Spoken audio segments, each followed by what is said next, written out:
আল্লাহ পাক রব্বুল আলামিন আমাদের সকলকেই হেফাজত করুন। আমি আজকে আমার কাল পরশুদিন থেকে আপনার গোয়েন্দা সংস্থারা ফোন দিচ্ছে যে কাউন্টার টেরোরিজম ইউনিট থেকে, যে ভাই আপনি সাবধানে থাকেন, আপনাকে খুবই দ্রুত মেরে ফেলে দেওয়ার শখ আছে। আমি তো ওই যে আমার হ্যাঁ বলতেছি হলো আগে কারা নিল, আমি তো বুঝলাম সেটাই তো কথা।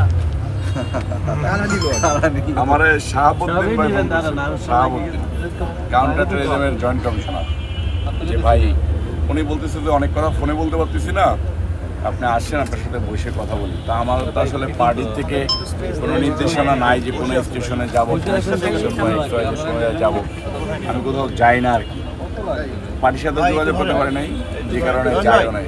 একটু কথা বলে দেন কি অবস্থা।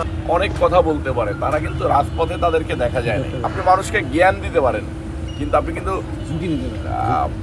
পরিবার দেখবেন যে আপনি রাস্তা দিয়ে যাচ্ছেন, আপনি বিপদে পড়ছেন, আপনাকে কেউ জ্ঞান দেবে কিন্তু আপনার সমস্যা কিন্তু সমাধান করবে না। সমাধান করে তারা যারা রাজপথে ছিল, তারাই কিন্তু সমাধান করছে। আপনারা সেটার মানে বিলাসিতা ভোগ করতেছেন। এই ভোগের থেকে অন্তত কিছু দয়া না আপনাদের কাছে। আমি পার্সোনালি কিন্তু সবার কাছে বলি, আজকে মনে হয় 10 জনের কাছে বলছি যে আমি কিন্তু কারো কাছে দয়া চাই না, আমি জাজমেন্ট চাই পলিটিক্সে। তা আমি তারেক ভাইয়ের কথা বলি যে তারেক ভাইও আমার মনে হয় না যে কোনো দয়া চাচ্ছে, এটা জাজমেন্ট চাচ্ছে। আমরা তো এটা চেতেই পারি ভাই, আর সমস্ত শর্ত আমরা গুলি খেলাম, দেশের জন্য আমরা রিমান্ড কাটলাম, দেশের জন্য আমরা জেল কাটলাম।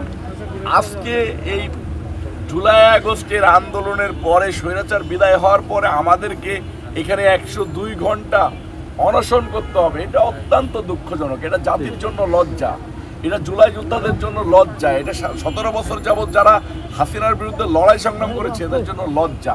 আমরা এই লজ্জা থেকে মুক্তি, একদম মুক্ত। ধন্যবাদ।